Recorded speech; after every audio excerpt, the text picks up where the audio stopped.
샬롬. 2025년 7월 첫째 날 더일 묵상입니다. 주 예수 그리스도께서 내려주시는 그 은혜와 평화가 우리 모든 가족들에게 충만한 한 달이 되기를 간절히 소망합니다. 우리 주님 다시 오십니다 라는 제목으로 함께 나눌 말씀은요, 요한계시록 1장 6절에서 8절 말씀입니다. 그의 아버지 하나님을 위하여 우리를 나라와 제사장으로 삼으신 그에게 영광과 능력이 세세토록 있기를 원하노라. 아멘. 볼지어다 그가 구름을 타고 오시리라. 각 사람의 눈이 그를 보겠고 그를 찌른 자들도 볼 것이요 땅에 있는 모든 족속이 그로 말미암아 애곡하리니 그러하리라. 아멘. 주 하나님이 이르시되 나는 알파와 오메가라. 이제도 있고 전에도 있었고 장차 올 자요 전능한 자라 하시더라. 아멘. 오늘부터 요한계시록을 묵상하게 됩니다. 신구약 성경 중에서 솔직히 조금 조심스러운 책이죠. 궁금하기는 하지만 내용이 어려울 것 같아 걱정이 되는 것도 있습니다. 하지만 하나님께서 주시는 지혜를 구하면서 기대함으로 우리 함께 묵상해 보기를 소망합니다. 오늘 본문 3절을 보면요, 이 예언의 말씀을 읽는 자와 듣는 자와 그 가운데서 기록한 것을 지키는 자는 복이 있나니 때가 가까움이라 라고 말씀합니다. 요한은요, 교회 공동체 앞에서 자신이 쓴 편지를 큰 소리로 읽어주는 자와 그것을 귀 기울여 듣는 자와 또 들은 말씀을 지켜서 순종하는 자가 복이 있다고 말합니다. 그런데요, 복을 주시려고 기록된 이 성경, 특히 요한계시록에는 왜 이렇게 어려운 상징들이 많이 나오는 것일까요? 이 성경이 기록될 당시의 시대적인 배경 때문이에요. 바울과 여러 사도의 전도로 지중해를 둘러싼 소아시아 지역 여러 곳에 교회가 세워졌어요. 그런데 시간이 흐르자 로마의 황제는 자신만을 신으로 섬길 것을 강요하고 예수님만 주로 섬기는 교회를 무자비하게 박해했습니다. 많은 성도들이 목숨을 잃는 가운데 그때까지 유일하게 살아있던 사도였던 요한은 밤모섬에 유배되어 채석장에서 일하다가요, 놀라운 환상을 보게 됩니다. 그리고 요한계시록을 기록한 거예요.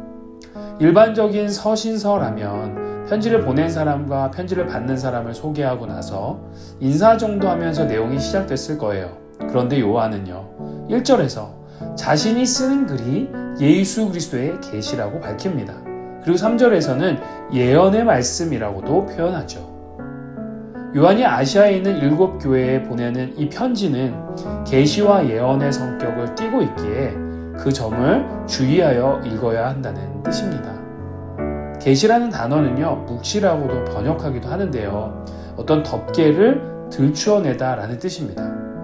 극심한 박해 때문에 현실은 절망적이지만 하나님께서는 요한에게 환상을 보여주심으로써 그를 통하여 당시 고통받고 있는 그러한 성도들에게 현실의 덮개를 들추어서 감추어진 실체를 알려주시려는 것이었습니다. 예언이라는 단어도 우리가 이런 면으로 봐야 돼요. 예언의 예자가요, 한자로는 맡길 예입니다. 은행에 돈을 맡기는 것을 우리가 예금이라고 하죠. 이와 같이 예언은 하나님의 말씀이 맡겨졌다라는 뜻입니다. 앞으로 일어난 일을 말한다기보다는 하나님께서 맡기신 그 말씀을 그대로 전달한다는 뜻이 더 크다는 겁니다.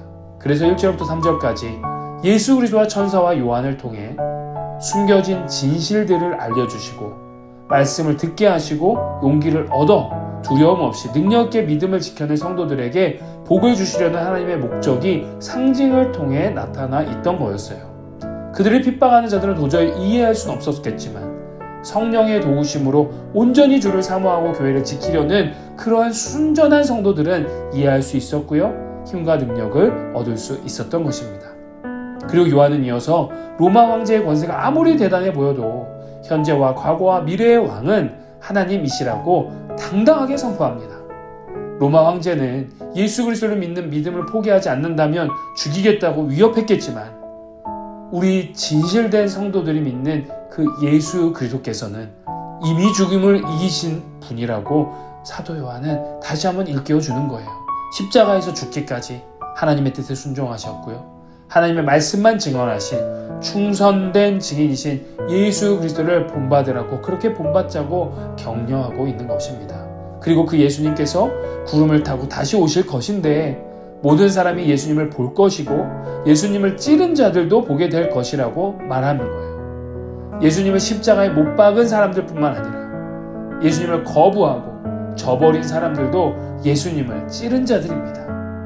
고난과 형편과 상황과 세상 풍조와 시류와 시대에 말맞춰 굴복해서 예수님을 버린 사람들, 예배를 거부한 사람들은 재림의 순간이 닥치면 자신의 선택을 후회하면서 눈물을 흘리겠지만 그때는 이미 늦는 겁니다.